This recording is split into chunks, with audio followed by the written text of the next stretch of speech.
Hey guys, I hope you're all doing well.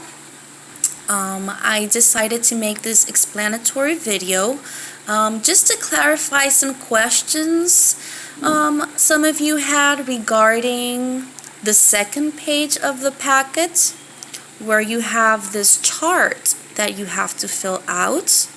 Okay, at the very top of the page you have the information about what a fable is, which is pretty much a story whose characters are animals. And then right below you have 4 other characteristics related to fables. Okay, and you're being asked to use examples from the novel to represent those characteristics.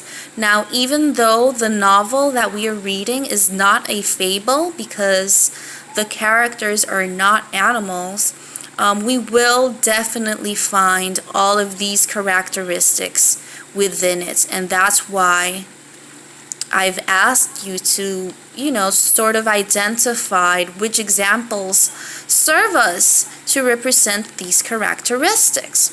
Okay? Now, I wanted to clear out that before you can fill out the chart, you will have to read further along the novel to be able to find scenes that serve as examples. Okay, so I don't want you to worry about not knowing which examples you can put there right now, because I am aware that you have only read 2, maybe 3 chapters up to the moment, and you don't have all of the information you need, or you don't understand the story completely in order to pick out those examples and pinpoint them and use them as reference. Okay, so that being said, this chart does not have to be handed in until you have read the whole novel and you fully understand what the story is about.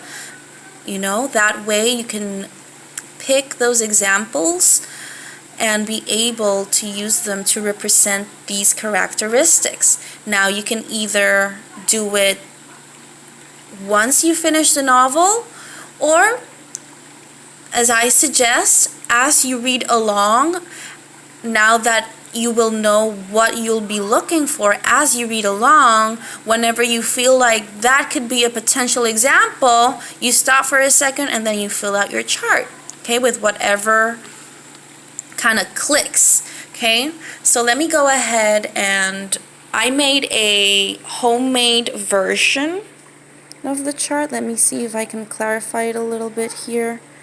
Okay, as you can see in your document, you have 1, 2, 3, 4 characteristics that you have to look examples for.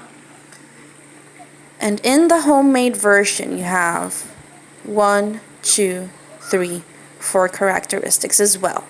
Okay? Now, I have made a tab that explains what you're looking for, and I've written an example of each characteristic. Okay? It is possible that you don't recognize the examples right now because you haven't read about it yet, so don't worry if you don't fully understand the example or what it represents, because once again, I do understand that you need to read further along in order to complete the chart. Okay, so let's go to number 1. When you're asked about the characteristic teaches a moral, you're being asked to look for a scene or a moment that shows when something is right or wrong. Okay, so you have to choose a scene where the characters or the events show you when something is right or wrong. For example, despite the horrific setting of being separated by barbed wires and the concentration camps and the ill manner of people, Bruno, the German kid, and Shmuel, the Jew kid, become great friends and develop an innocent friendship. Okay, so I don't know if you remember when we talked about taking the time to know people for who they are and not judging them by what is being said of them or by what they look like. That's pretty much the message behind this scene here. And that is the message of the moral, at least if we use this example, it's just to go beyond what is visible or what is being said and take that time to get to know people for who they are inside, okay? And this friendship that they developed was able to show that, okay? And when you read a little bit further along, you will understand what I am talking about, hopefully, okay? In the second characteristics, you are asked to find main characters that are broadly drawn. When we're talking about a character that is drawn, we're talking about a person that looks ill, exhausted, anxious, or that is in pain. And when you start reading about the people in the camps and Pavel and Shmuel, for example, which were both Jewish people that were sent to concentration camps, you will see how their manner and the way they looked, was very weak, and they looked dirty, and they were pale and malnourished. Okay, some of them were in pain, and that's why we have Pavel and Shmuel here, because both of them show us a character that looks ill, that is exhausted, that is anxious, and that is definitely in pain. Okay? This is a very strong novel, guys, and it's all about history. Okay? We can also use Bruno's mother as an example, because as you read the novel, you will find out that she begins to feel mentally exhausted when she realizes what the concentration camps were about. But I don't want to be too much of a spoiler here. Okay, so just briefly, I'm gonna give you some examples, and once you finish reading the novel or once you go through this scene, you will understand better what I am talking about. Okay. Third characteristic.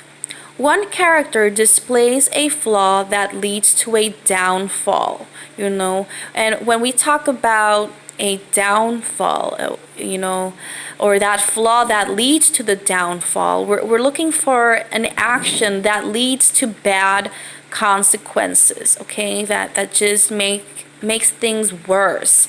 Okay, we have an example about when Pavel, who was the servant, he spills some wine during the dinner table, and the consequence was that he gets beat up by the soldiers, and that was a very, sad downfall. But we have a bigger one, and I really don't want to be a spoiler here, but I'm just going to let you know that in the end, you will see how Bruno's father took an action, or he made a decision that led to really, really bad consequences regarding a gas chamber, and that was the biggest downfall in the novel. Okay, I don't want to be a spoiler here, so I'm not gonna say much about it.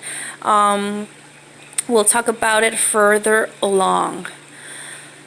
Last but not least, we have the fourth characteristic, where you are being asked to find things that highlight what makes us human. And you're being asked to find actions that show when a character cares about others, or, human emotions that show that human side, okay?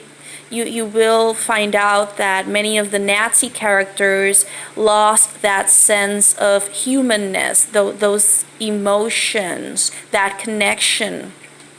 So you're being asked to find certain actions in certain characters that show you that human and emotional, empathetic side. Okay? For example, Bruno gives Shmuel, Nazi Bruno or German Bruno, gives Shmuel, which was the Jew boy inside the concentration camp, he gives him bread or food because he knows he is hungry. So despite being told that Shmuel is bad and that he doesn't deserve all of the things that Bruno does deserve because of the social difference they are being taught into, he is human enough to know that this person is hungry and he knows Shmuel is not receiving food. So the human side in him decides to take a piece of bread from his home and give it to Shmuel, okay, showing that he still has that human touch, that connection, that feeling. Okay, once again, I have this, hopefully you can read it well. If not, you can definitely zoom it or ask me about it. I hope you understood, the explanation, and we will definitely have to take some time to discuss as a group, whether when we go back to class or if we decide to create a system where we can see each other via Skype or via any other platform that allows us to have this discussion, and that way you guys will understand the story better, will understand which examples you can use to represent these characteristics found in fables and in the novel. Okay? I hope this helps. If you have any other questions, please feel free to communicate with me. You can send me an email. You can also talk to the administration. We are creating or trying to create a system where we can have more contact. Okay, so for the time being, just keep on reading. Don't worry about filling the chart right now, because I understand once again that you do have to read further along. Hope you have a great weekend. See you next time.